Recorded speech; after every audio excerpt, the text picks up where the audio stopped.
What's up, guys? Back with another one. I'm Ryan, my man, George. What's poppin', guys? How y'all living out there? Austin Vegas coming back at you. The unbiased real reaction, baby. Shout out to our free thinkers. You already know, man. And our patrons. Our patrons. Gotta love it. Told you, man, we coming with the real shit. Yeah, man. We making this worth it. Man. Y'all gonna be like, man, this is worth it. Yeah, we fuck with Austin Vegas. Kendrick Lamar's Think About Me has been a huge request since I think we started the channel, man. Everybody's been wanting us to do this one. This is one of Kendrick's crown jewels, man. This is a great song, and we wanted to make sure that we touch this one. I haven't really delved into this one and broke it down like we break it down on the channel. On the channel, I think, just so you guys know, even in my personal life, I break shit down, but I don't break it down to the level that we do on the channel. Right. I'm not stopping songs and being like, okay, so here on on this channel, we've actually learned to appreciate songs that we knew were great even more because of the level of dedication and the act of listening that we put into breaking these songs down. So, but in this song, I think the first verse, just to give you guys some context, I think the first verse before we get into it is about Kendrick. Kendrick's talking to his homeboy. His homeboy's brother was murdered. Kendrick was there when his homeboy's brother was murdered. So he's talking to his homeboy. His homeboy's kind of giving him his thoughts and where his mind is at regarding that his brother was murdered. So just to give you guys some context on the first verse, but let's get into the song, man. Yeah, Kendrick Lamar, Sing About Me.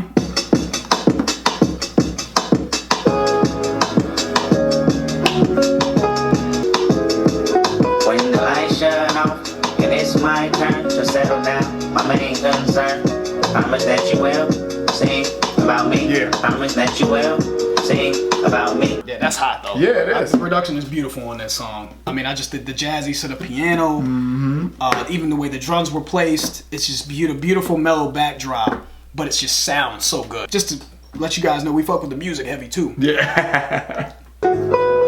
I woke up this morning and figured I'd call you in case I'm not here tomorrow. I'm hoping that I can borrow a peace of mind. I'm behind on what's really important. My mind is really distorted. I find nothing but trouble in my life. You ran outside when you heard my brother cry for help. Held him like a newborn baby and made him feel like everything was alright in a fight he tried to put up. But the type of bullet that stuck had went against his will. And outside became pitch black. A demon glued to my back, whispering, get him, I got him, and I ain't give a fuck. That same mentality I told my brother not to duck. Dude, Are you crazy? He's killing us. Are you crazy, dude? Kendrick is dope, man. You ran outside, Kendrick. Kendrick ran outside. When you heard my brother cry for help, held him like a newborn baby and made him feel like everything was all right in a fight he tried to put up, but the type of bullet that stuck had went against his will. As blood spilled on your hands, my plan's rather vindictive. Everybody's a victim in my eyes. When I ride, it's a murderous rhythm. So his mind is really distorted, like he said in here, man. Like he is on a mission. He's nothing but rage. Vindictive, right? He knows what's gonna happen. He wants next. revenge. Yeah, he wants knows blood. what's gonna happen next. Yeah. He wants blood. But even right here, the poetry in this: a demon glued to my back, whispering, "Get him, I got him," and I ain't give a fuck. A demon glued to my back, whispering, "Get him," right? So he wants revenge for the dude that murdered his brother. Yeah, man. And he has a demon, right? That revenge. That voice that's in his head, like, dude, I'm, I have to retaliate. I have to revenge and avenge my brother's death. So I love how he wrote that. And he said it's that same mentality that told my brother not to duck, right? That same sort of the rage, right? The rage and sort of the lost mentality that pretty much got my brother in his position that he was in, which is killed. Right? So not to duck that bullet that came his way. So very, very good writing in here. And I love just the perspective that he's giving us from his boy's perspective. And it shows that Kendrick is really in touch with everything around him, man. So that's just beautiful writing. Dumb niggas like me never prosper. Prognosis of a problem child. I'm proud and well devoted. This Pyru shit been in me forever. So forever I'ma push it wherever, whenever. And if I die before your album drop, I hope. That's awesome. Beautiful. Promise that you will sing about me. And he is. He is singing about it. He is. And I love the way the gunshot stopped at the end there because he saw if I die before your album drop, pop, pop, meaning that he did die. You know what I mean? He's all promise that you will sing about me. Yeah, man, and I really like the way he paints this picture of how it is growing up in a gang, man, right? He said this Pyru shit is in me forever. So forever, I'm gonna push it. Wherever, whenever. You know what I'm saying? It's part of life, which it's kind of sad, right? You know what I mean? But it's just part of life. And we've done other songs about growing up in the hood, man. But it's almost heartfelt, man. You know, especially when he put those gunshots in at the end of this verse. That was beautiful. I was like, that was extremely well. It gives you chills, man. Yeah, the way man. that they placed it does, man. But I love up top, even before he got to that part, man, where he said, in actuality, it's a trip how we trip off of colors. I wonder if I'll ever discover a passion like you and recover the life that I knew as a youngin' in pajamas and dun-dun-duns. Yeah. When thunder comes, it rains cats and dogs. So what he's saying is his innocence is gone. Yep. Right? Being in this, specifically Compton, right? I think Kendrick's from Compton. He wishes that he could find something, some sort of passion, some sort of dream, outlet. right? An outlet like Kendrick found in rap to kind of recover sort of that magic from his childhood. Pajamas and dun-dun-duns, the tighty whities. Yeah. They call them dun-dun-duns because it was like Superman. And Yeah. Pajamas and dun-dun-duns, right? So this is a guy that his friend longs for that magic from his childhood, and he realizes that when he said when it rains cats and dogs, he realizes that he's in a trap. And so it's just interesting because I thought that was cool because it's like a loss of innocence and it's a longing for innocence at the same time. Yeah, man. You know, and when it rains cats and dogs, like that shit's out the window. When it's raining, when problems come my way and I got this Pyru shit that I'm repping, fuck it. You know what I mean? I don't have that outlet. So this is the result. Someone gets killed. He gets killed, you know what I mean? Which is inevitable, dead or in jail. Just to touch on one more thing here. He said, dumb niggas like me never prosper. Prognosis of a problem child. I'm proud and well devoted. And that's when he went into that whole gang scheme, saying that he's devoted. This is my life. My life is already mapped out. Yep. So I can't get out of it. You know what I mean? And he's just lost hope. Right. Right? Dumb niggas like me never prosper. Prognosis of a problem child. He's accepted his fate. Yeah, you know what I'm saying? Yeah. He feels that there's no way out. Like, I'm a dumb nigga. I'm just one of them dumb I'm a niggas. goner. I'm done. The writing was excellent in this. Shout out to Kendrick, man. Yeah, man. Promise that you will sing about me. You wrote a song about my sister on your tape and called it Section 80. The message resembled Brenda's got a baby. Okay, just to give you guys who don't know this song some context, Kendrick had a mixtape called Section 80. It's actually a critically acclaimed mixtape, and on that mixtape it was a song called Keisha. Keisha was just talking about a prostitute that he knew, right? So the start of the second verse is he's saying, you wrote a song about my sister on your tape, it's called Section 80, and called it Section 80. The message resembled Brenda's got a baby. Yeah. So that's what is going on in the second verse. So let's see where he takes this. Judging her past and shit. Well, it's completely my future. Her nigga behind me right now asking for ass and shit. And I'ma need that $40 even if I gotta fuck, suck, and swallow. In the parking lot, cause I just park, I'm followed by a married man and father of three. My titties bounce on the cadence of his tingling keys. I'm followed by a married man and father of three. My titties bounce off the cadence of his tingling keys, which is brilliant. Very, very good writing. Matter of fact, he my favorite because he tipped me with ease, ecstasy, I believe. Yeah. He got a cousin named David, and I seen him last week. So this is the life of another girl damaged by the system. He says it. These foster homes I run away and never do miss them. So I think it's just beautiful, man. And this is a cautionary tale, right? This music is supposed to help people. Yep, exactly. Right? He's talking about the dude, involved in gangs. And he's making music like that to hopefully tell young dudes that's potentially about to get into a gang or that's in gangs, man, yo, this isn't the way. This is not the life. Right? This is what you're gonna be like this person. Yep. Don't be like this person. You know, cautionary tale. Let's keep it going. See my hormones just run away, and if I can get them back to where they used to be, then I'll probably be in the denim of a family gene that showed women how to be women. Better yet, a leader. You needed to learn something, then you probably need to be the. That's how I was taught. 3 niggas in one room. First time I was tossed, and I'm exhausted. I'll wait. You're but a little too late. Crazy. 3 niggas in one room is how I was taught. A train was ran over. She was raped. Yeah. You know, and I'm exhausted. But fuck that sorry for your loss shit. Don't feel sorry for me. My sister died in vain. What point are you trying to gain?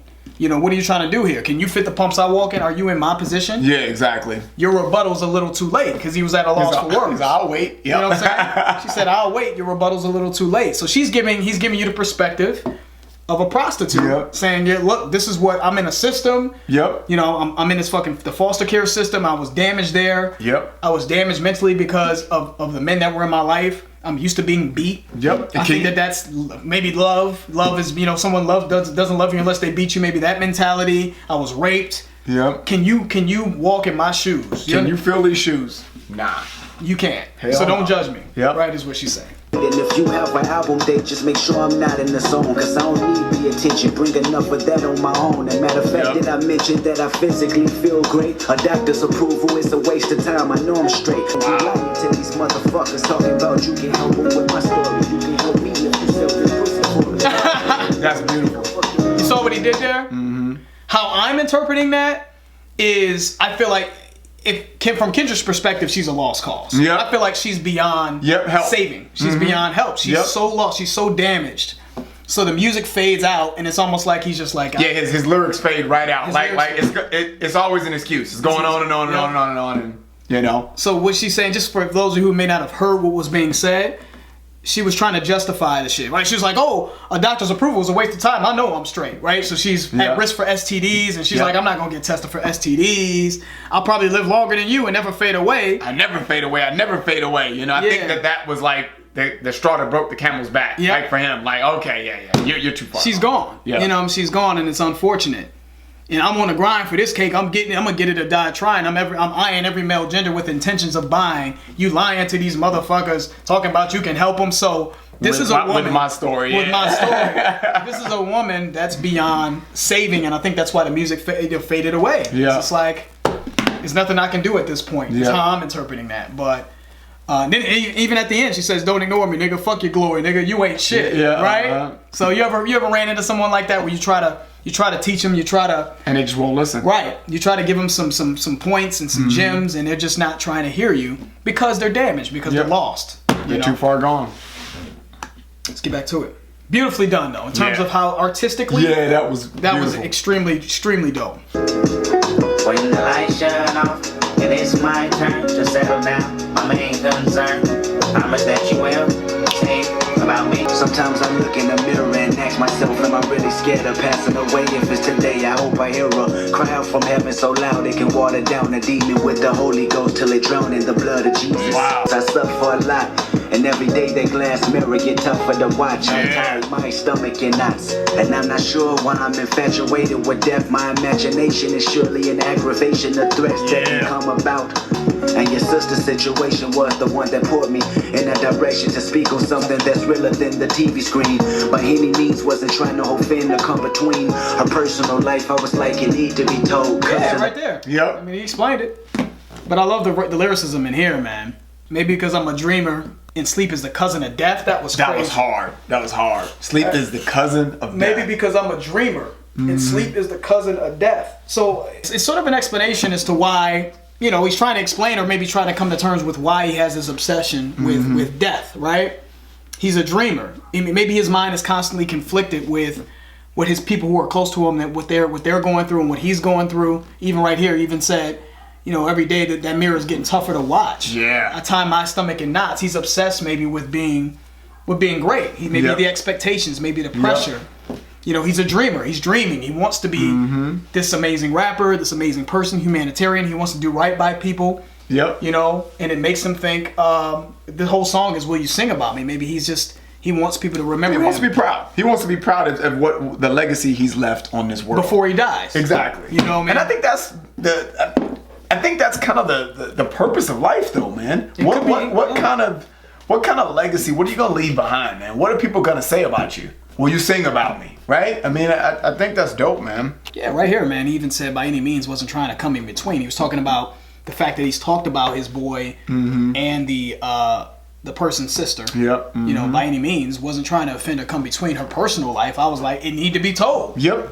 And your sister's situation was the one that pulled me in the direction to speak on something. That's right. That's dope. Cursing the life of 20 generations after her soul. Yeah, dude. Wow.